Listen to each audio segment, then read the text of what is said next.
यार Honda elevate की इतनी नेगेटिव बातों वाली और इतने नेगेटिव एक्सपीरियंस वाली वीडियो ना मुझे कभी लग रहा था कि मैं कभी बनाऊंगा। आज तक बनाने की नौबत आई भी नहीं थी। बट ये जो अभी मेरा रीसेंट एक्सपीरियंस रहा है 30,000 किलोमीटर पे जो सर्विस रहती है होंडा कार्स की, होंडा एलिवेट की, सो उसका एक्सपीरियंस आज आपके साथ शेयर करने लगा हूँ। बहुत रॉ कंटेंट शेयर करूंगा आज आप सबके साथ। अ, काम का लोड बहुत ज्यादा है, ओवरलोड है, सो नहीं पा रहा हूँ, मुश्किल से 2-3 घंटे की नींद मिल पा रही है। तबीयत भी ठीक नहीं रह पाती कई बार उस वजह से। बट ठीक है, बहुत कोशिश रहेगी कि जितना जल्दी और जितना डिटेल में आपको ये एक्सपीरियंस बता सकूं वो बताऊं। मैं होंडा एलिवेट को बहुत बहुत अच्छी मशीन मानता हूँ, बहुत अच्छा व्हीकल मानता हूँ। लेकिन ये जो आफ्टर सेल्स सर्विस है उसकी आज आपको डिटेल में पर्सनल एक्सपीरियंस शेयर करता हूँ। राइट अवे शुरू करता हूँ बातें, और बहुत है, बहुत बातें हैं करने वाली, लेकिन राइट अवे शेयर करता हूँ। 30,000 किलोमीटर पे हमने जो होंडा एलिवेट की सर्विस करवानी होती है, मुझे इनकी डीलरशिप से अराउंड 28 जुलाई कॉल आती है। मैं साथ साथ में कोशिश करूंगा कि एक बार एक्सप्लेन करता हूँ, जहां पे भी मैं जो रेफरेंस ऐड कर सकता हूँ वो स्क्रीनशॉट्स ऐड करता रहूंगा। तो मुझे पहले वहां से कॉल आती है कि सर अगर आप सर्विस करवाने कार की, कितनी कार चल गई? मैंने बताया कि अराउंड 29,000 चली है, अभी 1,000-1,500 चल जाएगी। और तो मैम कहते हैं जी अभी डिस्काउंट चल रहे हैं, लेबर चार्जेस के ऊपर 25% डिस्काउंट मिल जाएगा। मैं कहा जी मैं कोशिश कर सकता हूँ, मैं 2-3 दिन में नहीं आ पाऊंगा, मैं बिजी हूँ। उसके बाद फिर उनका 30th को मुझे कॉल आया एक और मैम का। तो मैं कहा जी मैं नहीं आ पाऊंगा, कोशिश कर लूंगा, लेट्स सी। मैं नहीं जा पाया राइट अवे। फिर 3-4 दिन बाद, 5 दिन बाद फॉलो अप कॉल्स जैसे इनकी आती होती हैं। कोई भी डीलरशिप है वो कॉल तो करता ही अपने कस्टमर को, स्पेशली बुलाने के लिए, बुलाने के बाद नहीं करते। सो मुझे फिर मैम ने कॉल किया, बताया कि डिस्काउंट पीरियड चल रहा है, ये वो जो भी मैम ने बताया कि आपको ये बेनिफिट्स मिलेंगे। तो मैं कहा जी आप मुझे टोटल एक बार एस्टिमेट बता दो कि होंडा कनेक्ट ऐप में मुझे 30,000 किलोमीटर पे मोहाली में ये चीजें मैंडेटरी शो कर रहा है कि ये सब कुछ तो है ही, और हम ऐप के हिसाब से मैंडेटरी चीजें ही करवाते हैं। जो भी एडिशनल है उसका खर्चा तो एडिशनल हो ही जाएगा, बट मैंडेटरी चीजें जो है अगर हम वो नहीं करवाते तो कल को वारंटी पे बात आ जाती है। तो मैंडेटरी चीजें तो करवानी है। तो मेरे पास रिटर्न में व्हाट्सएप पे मैसेज आ गया कि फ्लैट 5500 का जो पैकेज है, 5500 में आपको वो सब कुछ मिलेगा। अब मैम ने क्या उस टाइम इतनी डिटेल में बताया, बिकॉज मल्टीपल कॉल्स रही, 8-9 मिनट की भी एक कॉल रही, तो उसमें नॉर्मल सर्विस कहना या कुछ ऐसी चीजें कहना जिससे मुझे कोई फर्क नहीं पड़ता, क्योंकि मैंने तो एप्लीकेशन के हिसाब से जो होंडा कहती है कि 30,000 पे आपने करवाना ही करवाना, मैं तो वो सब करवाऊंगा। और अगर मुझे वो बता रहे हैं कि 5500 का पैकेज है, तो मेरे हिसाब से तो वो सारा कुछ ही 5500 में आएगा ना। सो बाद की आपको आगे की बातें बताता हूँ। सो एनीवेज ये सब कुछ उन्होंने बोल के मुझे लगा कि ठीक है, ऐप पे अराउंड 6,000 या 6100 के करीब वो दिखा रहा था, जो टोटल अमाउंट है 30,000 वाली सर्विस का। लेकिन उसके बाद उसके ऊपर टैक्सेस भी एप्लीकेबल होते हैं। तो वो 6100 वाला पैकेज मुझे लगता है 6500 तक चला जाएगा विद टैक्सेस। तो अगर मुझे वो 5500 में मिल रहा है तो ठीक है, बेनिफिशियल है। अब मैं कार ले गया वहां पे, कार लेके जा रहा हूँ। ऑफ कोर्स ये जो रोड है, फेमस रोड हमारी डीलरशिप्स के सामने वाली, हमेशा टूटी होती है। और लॉर्ड ऑल्टो सामने से निकली। काश होंडा एलिवेट भी इतने प्यार से ऐसी सड़कों पे चल पाती, लेकिन अफसोस के होंडा एलिवेट लॉर्ड ऑल्टो नहीं है। चलो मजाक की बातें अलग।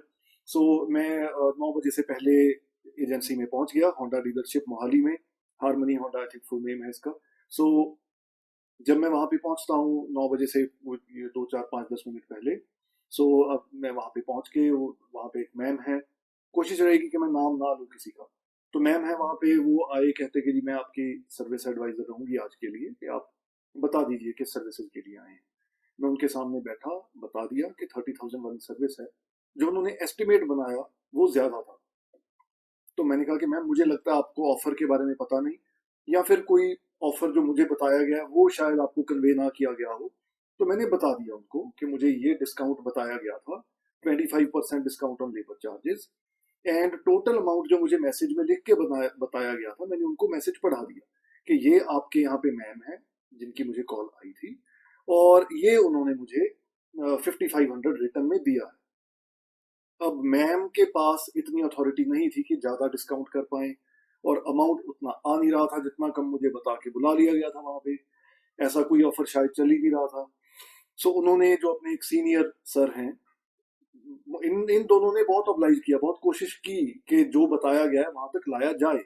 लेकिन जो सर्विस एडवाइजर मैम थे और जो उनके सीनियर भाई साहब वहां पे आए, उन्होंने भी कोशिश की, उनको भी मैंने मैसेज दिखाया, उन्होंने 25% की जगह 35% डिस्काउंट लगाया बिल पे, जो भी बिल बन रहा था, एस्टिमेट बन रहा था जो।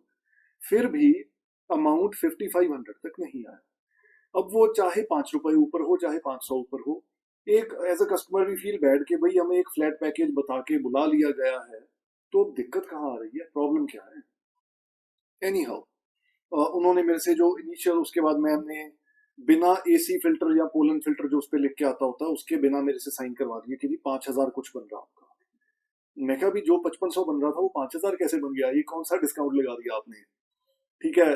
फिर मैंने डिटेल्स पढ़ी तो मुझे पता लग गया कि अब ये तो चीजें ही नहीं पूरी डाल के दे रहे हैं, कल को अगर कोई दिक्कत आएगी वारंटी उसके उसके बाद तो मैं ही जिम्मेवार कहलाऊंगा ना। सो आई सेड कि ये सब कुछ तो मैंने करवाना ही है जो मैंडेटरी है। तो 5500 से थोड़ा सा ऊपर जो बन रहा था एस्टिमेट, मैंने उसके ऊपर साइन कर दिए कि जी आप शुरू करवाओ। तब तक वॉशिंग शुरू हो चुकी थी जो मैम ने मुझे बताया, क्योंकि मैं तो अंदर बैठा हुआ था। तो मैम ने कहा कि आपकी गाड़ी ऑलरेडी लग चुकी है वॉशिंग पे, पहली गाड़ी ही तो थी, सबसे पहले तो आई थी। तो मैं कहा जी अब काम शुरू हो ही चुका है, थोड़ी बहुत चीजों के लिए छोड़ो, अब वी फील बैड कि जो हो रहा है वो सही नहीं हो रहा, बट अब क्या कर सकते हैं। और जिन मैम ने मुझे 5500 का पैकेज देके बुलाया था वो उस दिन छुट्टी पे थे। सो क्या करें, है ना। तो उसके बाद जब काफी देर बाद मैं वेटिंग लाउंज से बाहर गया कि देखूं भाई काफी टाइम हो गया, 10:15 10:30 हो गए थे, तो उस टाइम पे भी कार वॉश ही हो रही थी। और ये बड़ी मेजर कंप्लेंट है यहाँ पे। अब मैं गूगल रिव्यूज भी मैंने पढ़े हैं होंडा हारमनी होंडा मोहाली के, भाई सेम ही चीजें हैं सबके साथ, ओवर चार्जिंग करी जा रही है, डिले बहुत किया जा रहा है, 2-3 घंटे की रेगुलर सर्विस को सारा सारा दिन लगाया जा रहा है, ऐसी बहुत सी चीजें हैं। चलो, जब वॉशिंग हो रही थी तो मैं दूर खड़ा होकर मैंने देखा कि 10:30 बजे के करीब का टाइम हो गया, अभी वॉशिंग ही हो रही है। उसके बाद इन्होंने वॉशिंग से निकाल के जब सुखानी शुरू करी, तो लेडीज स्टाफ क्लीनिंग के लिए इस टाइम पे रखा हुआ है। एंड आई मस्ट से उस लेडीज स्टाफ को ट्रेन नहीं किया हुआ अच्छी तरह से। सफाई चाहे हमने करनी है चाहे किसी ने भी करनी है, अगर उन्हें बताया जाएगा कि कौन सा पार्ट कार का, मेटल है प्लास्टिक है, कहाँ पे किस तरह से सफाई करनी है, then only they know. But अगर उनको कोई बताएगा ही नहीं और सिर्फ डांटता रहेगा कि तुझे सफाई नहीं करनी आती, तो भाई ऐसे थोड़ी सफाई कोई सीख जाएगा।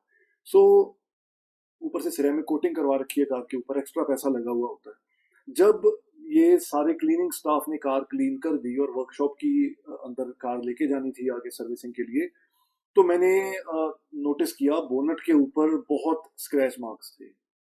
मैं कहा भी ये तो बहुत ज्यादा गलत हो गया काम, है ना। इतना इतना डिसअपॉइंटेड था मैं उस टाइम पे कि मैंने उसके बाद वो सर को बुलाया, जो उनके सीनियर थे उनको मैंने बुलाया कि भाई देखो, मैंने नोटिस भी किया कि जब फीमेल स्टाफ, वो जो लेडीज रखी हुई हैं, जब वो सफाई कर रही हैं तो उनकी बैंगल्स जो हैं वो लग रही हैं बोनट के ऊपर।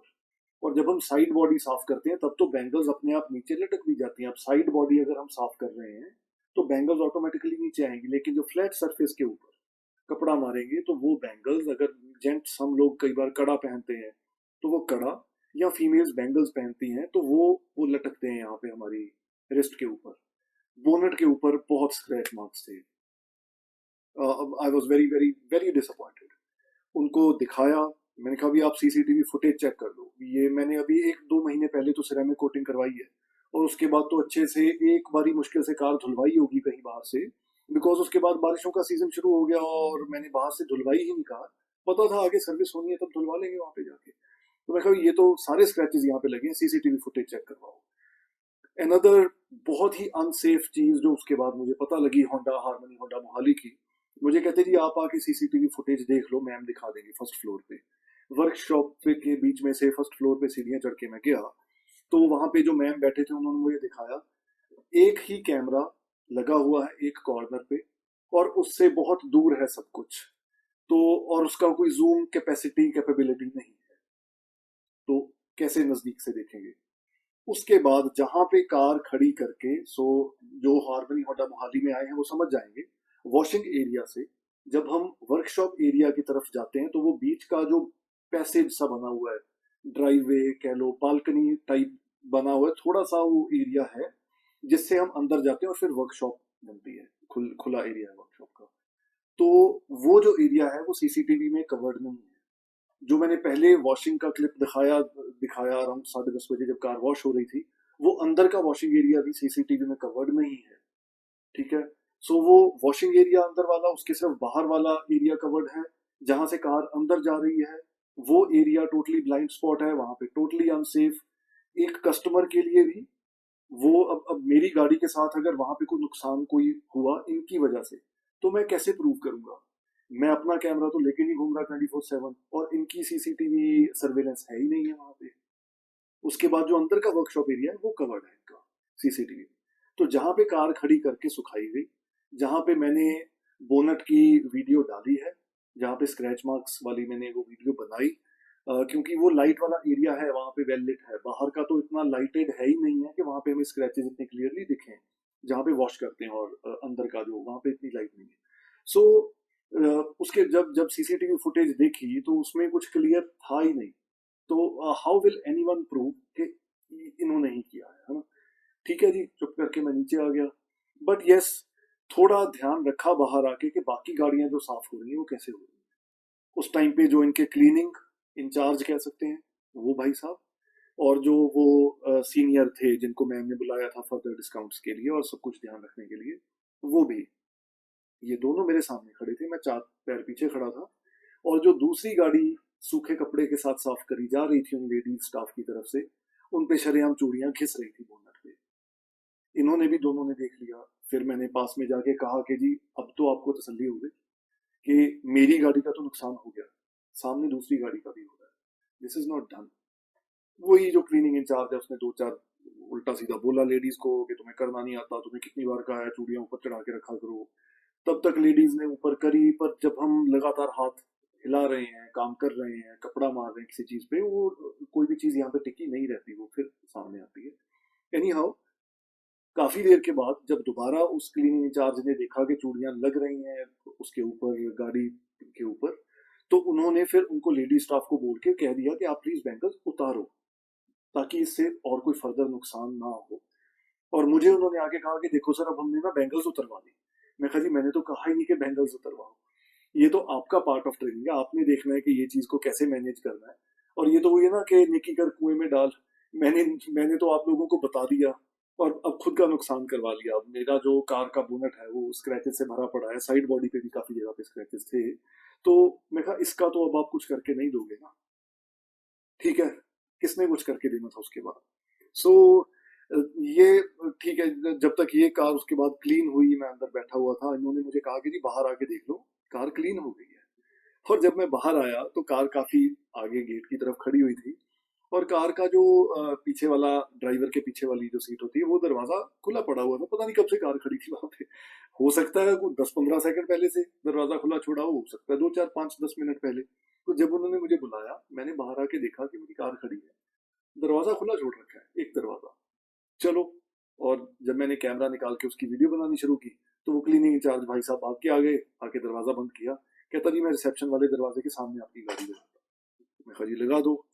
वहां पे गाड़ी लगाई, काफी जगह पे साफ नहीं थी कार अच्छी तरह से, और अभी टायर्स वगैरह पे, प्लास्टिक पार्ट्स पे पॉलिश होना रहता था। सो जो इनके सीआरएम मैम है वो भी उस टाइम पे आके खड़े हो गए साइड पे। एंड जब इन्होंने मुझे कहा कि जी अब तसल्ली कर लो, एक बार देख लो, मैम भी वहां पे खड़े थे, क्लीनिंग वाला लड़का भी वहां पे खड़ा था। और जब पीछे का दरवाजा खोला, उसके ऊपर ऐसे मिट्टी पड़ी हुई थी जैसे उसके ऊपर कुछ टच भी नहीं हुआ। आप लोग स्क्रीन पे देख सकते हो इस चीज को। इधर बुलाइए मैडम नो बुलाओ। मैम आपको, आप देख लो आके, मैम गाड़ी आपको कोई, गाड़ी हाँ, ऐसे साफ होती है गायो। ये देखो, ये देखो, मैं आपको गुजरा गाड़ी ऐसे साफ कपड़ा होती है। टच भी हुआ है, मतलब गाड़ी धुलवाई है, वैक्यूम करी है, सब कुछ करा है, कैसे मिट्टी पड़ी हुई है। और ये कह रहे हैं वैक्यूम भी कर दिया, क्लीन भी कर दिया, शैम्पू भी कर दिया, सुखा भी दी। तो ऐसे डस्ट पड़ी हुई है कार पे। अगेन, कपड़ा मारेंगे साफ हो जाएगी, नॉट अ बिग डील, कह देते हैं कि not a big deal. But जब कस्टमर को इतनी देर वेट करवा के, जितने पैकेज पे बुलाया गया उससे ज्यादा का पैकेज, ज्यादा पैसे उससे ले रहे हो, और इतनी देर वेट करवा के ऐसे मिट्टी की मिट्टी वैसी पड़ी रहेगी, तो कस्टमर को तो बुरा लगेगा ही। उसके बाद जब ये वही वो जो क्लीनिंग स्टाफ है लेडीज का, वो जब पॉलिश मारने लगी कार के ऊपर, उनके पास लेडी के पास एक ही वो माइक्रोफाइबर वाला कपड़ा था जिसके ऊपर वो पूरा उन्होंने वो वाली पॉलिश से ही भरा हुआ था, वो पॉलिश के लिए कपड़ा था। लेकिन ये हम लोग समझते हैं जो लगातार काम करते हैं, जो सीखेगा वो समझ जाएगा कि वो पॉलिश पेंटेड पोर्शन के ऊपर, मेटल के ऊपर, लोहे के ऊपर नहीं लगनी चाहिए, ठीक है ना। और ऊपर से उसके ऊपर हम लोगों ने सिरेमिक करवा रखी है, और ये वो लेडी प्लास्टिक पार्ट के ऊपर कपड़ा मार रही है और ऊपर नीचे जितना भी मेटल पोर्शन है सारा पेंट के ऊपर भी वो कपड़ा टच हो रहा है, जगह जगह पे टच हो रहा है। बोनट का फ्रंट पोर्शन साइड पे भी। जब वो हो गया तो अगेन क्लीनिंग इंचार्ज जो थे मुझे कहते जी अब चेक कर दो। मैं कहा भी क्यों बार बार मुझे कहते हो चेक कर दो। मैं कहा मैं करवाता हूँ चेक, आओ देखो। फिर मैंने उन्हें दिखाया कि ये देखो पॉलिश तो जगह जगह पे सारे पेंट के ऊपर ही लगा दी है। उन्होंने कहा भी फिर डांट दिया क्लीनिंग स्टाफ को, लेडीज को, तुम्हें साफ नहीं करना आता, ये सिर्फ नहीं लगाना होता। वो आई, उन्होंने सूखे कपड़े के साथ वो पॉलिश साफ कर दी, लेकिन वो पॉलिश जब हम सूखे कपड़े के साथ साफ करते हैं वो और फैल जाती है, वो इतनी जल्दी साफ नहीं होती। सो अगेन इतना सब कुछ होता रहा, फिर आखिर में मैंने कहा जी आप तसल्ली कर लो, मैं जाके फाइनल पेमेंट कर दूँ। जब फाइनल पेमेंट करने गया तो जिसके ऊपर साइन करवाया था उससे फिर 100 सवा 100 रुपए बढ़ गए। मैं कहा जी अब क्या हो गया। कहते वो जो एसी वाला फिल्टर था उसका कोई प्रोडक्ट कोड या कुछ कुछ ऐसा कुछ अपडेटेड या जो भी कुछ, कहते प्रोडक्ट कोड दूसरा लग गया, उस वजह से थोड़े पैसे बढ़ गए। मैं कहा कोई बात नहीं। मैम ने मुझे, वो जो सर्विस एडवाइजर थे, उन्होंने ये भी ऑफर किया कि जी आप 5500 ही दो, ऊपर का जो भी है आप मत पे करो, कोई बात नहीं अगर आपको वो कमिटेड था। मैं कहा जी अब ऊपर 100 200 जितना भी बढ़ रहा है, मैं उतने रुपए के पीछे ये सोच के थोड़ी जाऊंगा कि मैं 5500 दे के चला गया, वो पैसा आप पूरा करोगे। But that is not done, I not go accordingly. So जितना बनाया आप कार्ड पेमेंट मेरे से करवाइए। मैंने डेबिट कार्ड से वो सारी पेमेंट करी। फिर बाहर आया, सर्विस एडवाइजर मैम गेट पास लेके मेरे पास आए, और फिर भी जब इतनी बार कह दिया क्लीनिंग के बारे में, फिर भी जगह जगह पे पैचेस लगे हुए थे। बोनट के ऊपर एक जगह पे, साइड बॉडी के ऊपर एक जगह पे, काफी जगह पे पैचेस थे। वो क्लीनिंग वाली तसल्ली इतनी देर बाद भी नहीं हो पाई। जो बैड एक्सपीरियंस रहा बिकॉज ऑफ फॉल्स कमिटमेंट, वो भी सामने आया। एंड देन वो जो मैम थे जो छुट्टी पे थे जिन्होंने फॉल्स कमिटमेंट करी थी, उनको भी कॉल किया सुबह के जी आप मुझे बुला के खुद आए नहीं, और जो पैकेज आपने दिया वो तो अवेलेबल नहीं है। उसके बाद उनकी सारा दिन कोई फॉलो अप कॉल नहीं आई। मैं ये सारा कुछ करके वापस आ गया। मैंने फिर 2 दिन बाद मैम को कॉल की कि जी अब तो आप वापस आ गए या नहीं वापस आए। तो आई थिंक संडे का दिन था, तो मैम कहते कि जी मैं तो किसी फैमिली इमरजेंसी की वजह से छुट्टी पे आई हूँ, सो मैं वापस जाके देखूंगी कि क्या प्रॉब्लम आई। मैं कहा जी चलो आप वापस जाके देख लेना। काफी बात हुई, 5 7 8 10 मिनट बात हुई उनके साथ उस टाइम पे। मैं कहा आप इमरजेंसी के लिए निकले हो ठीक है, लेकिन आपका फॉलो अप कॉल करना बनता था, आप वापस जाके कर देना। अब ये बात है संडे की, और उन्होंने कहा था मैं कल मंडे को जाऊंगी। और अभी जब ये मैं रिकॉर्ड कर रहा हूँ, ये मैं फ्राइडे नाइट को रिकॉर्ड कर रहा हूँ बहुत शॉर्टेज ऑफ टाइम में, और अभी रात को मैं अपलोड करूंगा, उसके बाद काम कंटिन्यू कर दूंगा। सो आगे की कुछ भी चीज होगी तो मैं कमेंट में शॉर्ट्स में डाल दूंगा। लेकिन अभी पिछले 5 दिन में मुझे उन मैम की तरफ से कोई फॉलो अप कॉल नहीं आई है, ठीक है जी। अब आगे बढ़ते हैं। जब मुझे ये सब कुछ इतना डिसअपॉइंटिंग लगा, मैंने होंडा कार्स इंडिया की वेबसाइट पे जाके इसकी जो उन्होंने कंप्लेंट ईमेल वहां पे लिखी हुई है उसके ऊपर मैंने कंप्लेंट की। मैंने डिटेल्ड ईमेल डाली कि क्या क्या कैसे कैसे हुआ है, अनसेफ जो जोन है वो सारा कुछ भी, और एज अ कस्टमर मुझे कितना चीटेड फील हो रहा है, डिसअपॉइंटेड फील हो रहा है, वो सारा कुछ उसमें लिखा, विद एन एक्सपेक्टेशन कि अब फॉलो अप कॉल आएगी तो उसमें और डिटेल में बताऊंगा, लेट्स सी कि वो क्या कहते हैं कि इसका रेजोल्यूशन क्या करेंगे लॉन्ग टाइम में बाकी कस्टमर्स के लिए। मुझे उनकी तरफ से तो क्या ईमेल आनी थी, उन्होंने एज इट इज ईमेल कर दी होंडा हार्मनी होंडा मोहाली के जो सीआरएम मैन है उनके पास। मुझे सीआरएम जो होंडा मोहाली के हैं उनकी ईमेल आई है, तो उसमें उन्होंने ये लिखा है कि पहली बात तो हम अपोलोजाइज करते हैं, दूसरी बात जो कह रहे हैं कि सीसीटीवी कैमरास की आपने बताई है वो हम देखेंगे, और जो क्लीनिंग स्टाफ के बारे में आप लिख रहे हो उन्होंने लिखा है कि this is an internal matter. तो मैम इंटरनल मैटर, अब चलो वीडियो के थ्रू तो मैं मैम को ऐसा सच कुछ नहीं बोल रहा, बट ये this is not an internal matter. अगर आपका इंटरनल मैटर एक कस्टमर के लिए प्रॉब्लम बन के आ रहा है तो वो इंटरनल मैटर्स आपको बहुत पहले से चेक कर लेने चाहिए थे। I am not the first customer जो ये बात बोल रहा है। हारमनी होंडा मोहाली के गूगल रिव्यूज चेक करो जाके, ये मैं सबको कहूंगा। मैंने भी अब आज चेक किए हैं वीडियो बनाने से पहले, इतना टाइम नहीं होता, अक्सर ही हम सब लोग बहुत बिजी रहते हैं। बट लोगों ने ये शिकायत बहुत की हुई है, बहुत बुरा हाल है लोगों का इस वजह से। बहुत लोगों ने ये लिखा है कि मैं दोबारा शायद कभी इस एजेंसी पे, इस डीलरशिप पे नहीं जाऊंगा। और ये मैं भी बोल रहा हूँ, ये मैं लिख के भी आया हूँ क्लीनिंग की फीडबैक फॉर्म में, जो क्लीनिंग वाले भाई साहब ने मेरे से भरवाया, कि मैं दोबारा, मेरी मैक्सिमम कोशिश रहेगी कि मैं दोबारा इस डीलरशिप में ना आऊं। अगर मजबूरी में आना पड़ गया, चलो क्या कर सकते हैं, लेकिन मैं कभी भी इस डीलरशिप में दोबारा नहीं जाना चाहूंगा because of this very poor experience जो उस दिन मुझे फेस करना पड़ा।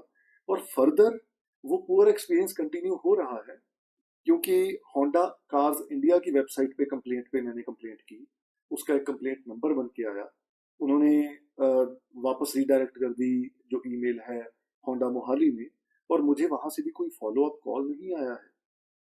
उसके बाद जो उनकी ईमेल आई है, मैंने उसका रिप्लाई करना जरूरी नहीं समझा, लेकिन होंडा कार्स इंडिया की अगर आप वेबसाइट पे कंप्लेंट सेक्शन में, कॉन्टैक्ट सेक्शन में जाओगे, तो वहां पे 2 लेवल्स प्रोवाइडेड है होंडा कार्स इंडिया की तरफ से। पहला लेवल तो है वही ईमेल आईडी जो कंप्लेंट ईमेल उन्होंने दे रखी है। सेकंड ऑप्शन इज उनके सीनियर को कंप्लेंट करना, अगर आप लेवल 1 से सेटिस्फाइड नहीं हो। तो आज मैंने वो भी कर दी है शाम को। लेट्स सी अगर उसका कोई जवाब आता है, या कोई मुझे और सीनियर कांटेक्ट करता है, या इनकी तरफ से कोई कोई बताया जाता है कि जी in future this is the resolution that we thought of, then accordingly ये सब बातें मैं आपको बता दूंगा। बट अभी तक होंडा एलिवेट 30,000 किलोमीटर चल चुकी है मेरे पास। होंडा एलिवेट VX CVT है, जस्ट इन केस आप लोग पहली बार जुड़े हैं और अगर आपको नहीं पता है। सो अभी तक के 30,000 के करीब, 29,500 के करीब कार चल गई है। तो इस 30,000, ऑलमोस्ट 30,000 के का जो मेरा एक्सपीरियंस है as a machine, as a vehicle, Honda Elevate से मैं सेटिस्फाइड हूँ। सब कुछ अच्छा चल रहा है, very very satisfied. But at the same time, पता है क्या, 19-21 का कोई फर्क रह जाता है, छोटी मोटी कमियां रह जाती हैं, तो उस चीज को हम वीडियोस में शेयर ही नहीं करते। पहले भी ऐसा कुछ ना कुछ हो जाता है जब हम एजेंसी में जाते हैं, डीलरशिप में सर्विस के लिए, तो उन चीजों को हम कवर कर देते हैं कि छोटी मोटी चीजें कहीं भी जाएंगे वो होंगी, है ना, नथिंग कैन बी परफेक्ट। लेकिन जब एक कस्टमर को आप एक कमिटमेंट करके पीछे पड़ के बुलाते हो कि आ जाओ आ जाओ, ऑफर चल रहा है, कस्टमर को बुला लेते हो, टाइम निकाल के बंदा जाता है, उसके बाद वहां पे जाके ये सब कुछ फेस करना पड़े, पीस ऑफ माइंड बिल्कुल डेड हो जाता है जनरली। जितनी देर तक भी मैं वहां पे वेटिंग लाउंज में बैठा होता हूँ, जब कार की सर्विस हो रही होती है, मैं अपना लैपटॉप साथ में लेके जाता हूँ, मेरा काम चल रहा होता है वहां पे बैठ के भी। लेकिन इस दिन मैं कोई काम कर नहीं पाया वहां पे, क्योंकि peace of mind was totally disturbed. और ये इनका बहुत ही यू नो प्रोफेशनलिज्म से बहुत ही दूर था ये सब कुछ, जो उस दिन मैंने फेस किया।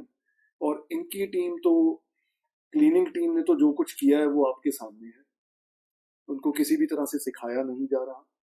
और फर्दर अगर जाएं जहां से मैंने बात शुरू की कि होंडा के सेल्स नंबर का असर भी इन चीजों के ऊपर दिखता है, क्योंकि अगर होंडा की एजेंसी में टोटल 3 ही कार्स हैं, अमेज, सिटी, एलिवेट, तो कस्टमर भी, अगर 3 ही गाड़ियां हैं तो कस्टमर भी तो उतने के ही आएंगे। फॉर एग्जाम्पल hyundai के शोरूम में जाते हैं, पहले मेरे पास वर्ना i20 कार्स थी, वहां पे 5 लाख से लेके 50 लाख तक कितनी गाड़ियां खड़ी हुई, उस हिसाब से कस्टमर्स बढ़ जाते हैं, है ना, रेंज बढ़ जाती है कस्टमर्स की। अब अगर डीलरशिप में 3 ही गाड़ियां अवेलेबल हैं, उतने ही कस्टमर आएंगे लेने के लिए। प्लस जब कस्टमर कम है, गाड़ियां कम हैं, तो आपके पास गाड़ियां सर्विस के लिए भी उतनी ही कम आएंगी। जब जब बिक कम रही है, गाड़ियों की लाइनअप शॉर्ट है, और गाड़ियां सड़क पे कम है आपके ब्रांड की, तो ऑब्वियसली डीलरशिप में भी फिर कम आएंगी ना कार्स। और जो ज्यादा पुरानी हो जाती है तो वैसे भी बंदा बाहर से करवाने लग जाता है सर्विस, इनकी एक्सपेंसिव होती है सर्विस एंड एवरीथिंग। सो उस टाइम पे अगर आप वहां पे जाके देखेंगे, एक वर्किंग डे में भी जब कार्स बहुत कम आ रही हैं डीलरशिप में, तब भी इनके पास सर्विस की बेस बहुत कम है, वर्कशॉप का सर्विस स्पेस उस हिसाब से कम पड़ जाता है, स्टाफ अकॉर्डिंगली कम है, एंड क्लीनिंग स्टाफ का तो मैं कोई स्टेटमेंट देना ही नहीं चाहता, आपके सामने है किस तरह की क्लीनिंग चल रही है। और कितनी बार बोल भी दिया, सामने दिखा भी दिया। एक दूसरी कार वहां पे साफ की जा रही थी, वो जो हमारा पेंट वाला ब्रश होता है ना, वो ब्रश के ऊपर पॉलिश, वो जो प्लास्टिक के ऊपर पॉलिश करते होते हैं शाइन वाली, वो ब्रश के ऊपर वाली साइड पे पॉलिश पानी की तरह गिराकर उस लेडी ने ऐसे, जैसे दीवार के ऊपर पेंट करना होता है ना, ऐसे ऐसे पॉलिश मार दी। और वो पॉलिश बह के नीचे पेंट पोर्शन पे जा रही है, बम्पर के ऊपर, उसके छींटे इधर उधर जा रहे हैं, लाइट पे जा रहे हैं, बोनट पे जा रहे हैं। मुझे गुस्सा भी नहीं आया, मेरी हंसी निकल गई। वो जो क्लीनिंग इंचार्ज है, मैं उनको भी कहा, मैं कहा हंस के, मैं कहा भाई बंदा गुस्सा भी क्या करे यार, मैं कहा आप लोग इनको बता ही नहीं रहे हो कि कौन सा काम कैसे करना है। सो फिर वो भाग के गया उसके पास, लेडी के पास, कि भाई आप ऐसे मत करो। अगेन ये अच्छी तरह समझाते तो है नहीं, बोल देते हैं जाके तुम्हें करना नहीं आता, कितनी बार बताया तुम्हें। सो बट ये एक्सपीरियंस जो इस बार का है, बहुत ही पुअर एक्सपीरियंस रहा है। Not just restricted to the dealership part, but उसके बाद, डीलरशिप पार्ट के बाद, अभी तकरीबन आज तकरीबन एक हफ्ता हो गया है उस चीज को, उस बात को, अभी तक मुझे एक भी फॉलो अप कॉल नहीं आई है। जिन मैम ने मुझे बुलाया था उनकी भी फॉलो अप कॉल नहीं आई है। तो ये लोग सिर्फ पीछे पड़े रहते हैं कि भाई बुला लो कस्टमर को किसी तरह, लेकिन उसके बाद अगर कस्टमर को कोई इशू आ रहा है तो किसी तरह की सपोर्ट नहीं हो रही है। जो सर्विस एडवाइजर मैम थे, यस, उन्होंने बहुत अच्छे से डील किया, उन्हें दिख रहा था कि कस्टमर के साथ गलत हो रहा है, और उन्होंने अपनी तरफ से जो बेस्ट हो सकता था वो किया। जो उनके सीनियर भाई साहब थे, उन्होंने अपनी तरफ से आके किया, जो एक्स्ट्रा डिस्काउंट दे सकते थे या जिस तरह भी मैनेज कर सकते थे उस सिचुएशन को, लेकिन दैट वाज नॉट इनफ। वो, उसे हम बिल्कुल भी इनफ के नजदीक भी नहीं कह सकते। उन दोनों की एक अच्छी अटेम्प्ट थी, सीआरएम मैम की 0% अटेम्प्ट, और जो वो मैम है जिन्होंने मुझे बुलाया था, उनका 0% एफर्ट फॉलो अप कॉल के लिए या चेक करने के लिए। और this is all that I have gone through in 30,000 kilometre की सर्विस। ऑफ कोर्स 30,000 की सर्विस में क्या कुछ इंक्लूडेड रहता है, क्या डेफिनेटली करवाना होता है जो मैंडेटरी है होंडा की तरफ से, वो स्क्रीनशॉट्स मैंने पहले भी ऐड किए। मैं अब भी दोबारा जब बात कर रहा हूँ, मैं दोबारा ऐड कर दूंगा इसमें, क्योंकि वो होंडा कनेक्ट ऐप में सब कुछ डिटेल में मेंशन है। सो अगर हम होंडा का बताया हुआ सारा काम करवा लेते हैं, दैट इज ऑल, वो मैंडेटरी करवा के, मैंडेटरी काम करवा के, हम उससे वारंटी वॉइड नहीं होती, वारंटी वाले सारे पार्ट्स कवर हो जाते हैं without taking any additional service. So उसकी क्या कॉस्ट रहती है वो सारा होंडा कनेक्ट ऐप के बीच में मेंशन्ड है। बट वो भी सर्विस जब हम डीलरशिप पे करवाने जाते हैं तो क्या हम एक्सपेक्ट कर सकते हैं, और ये आपके सामने है। और क्या हम ये भी एक्सपेक्ट करें कि होंडा इन चीज़ों के ऊपर काम करे। और आप जो देख रहे हो, आप भी सब शेयर करो कि आप कहाँ से हो, कौन सी सिटी स्टेट से हो, वहाँ की डीलरशिप में आपको कोई सिमिलर प्रॉब्लम आई, या आप बहुत अच्छे से सेटिस्फाइड हो। अगर छोटी मोटी प्रॉब्लम आ रही है, कैसी आ रही है, और वो कैसे ओवरकम की जा सकती है, ये सब आप भी जरूर शेयर किया करो, ताकि हम सब जो कस्टमर्स हैं, हमें पता लगे कि कहाँ से अच्छा काम हमें मिल सकता है और हम वहां जाके काम करवाएं। सो 30,000 किलोमीटर अभी तक का, as as an as a machine, as an engine, as Honda Elevate overall package, मैं उससे, मैं परफॉर्मेंस से पूरा सेटिस्फाइड हूँ। मुझे कार से एज सच कोई प्रॉब्लम नहीं आई है। लेकिन ये जो होंडा डीलरशिप वाले हैं, ये इस टाइम पे तो बहुत ज्यादा ही डिसअपॉइंट कर दिया इन्होंने। लेट्स होप कि किसी और कस्टमर को इन फ्यूचर ये सब कुछ फेस ना करना पड़े। Let's just hope. And 30,000 kilometre का एक detailed on on road review जो सारा है, वो मैं डेफिनेटली बहुत जल्दी शेयर करूंगा, कोशिश करूंगा। मैं कमिट नहीं कर रहा, क्योंकि थोड़ा ज़्यादा ओवर प्रेशर बहुत ज़्यादा है सो काम का। बट यस, कोशिश रहेगी कि जल्दी से जल्दी वो भी शेयर करूं।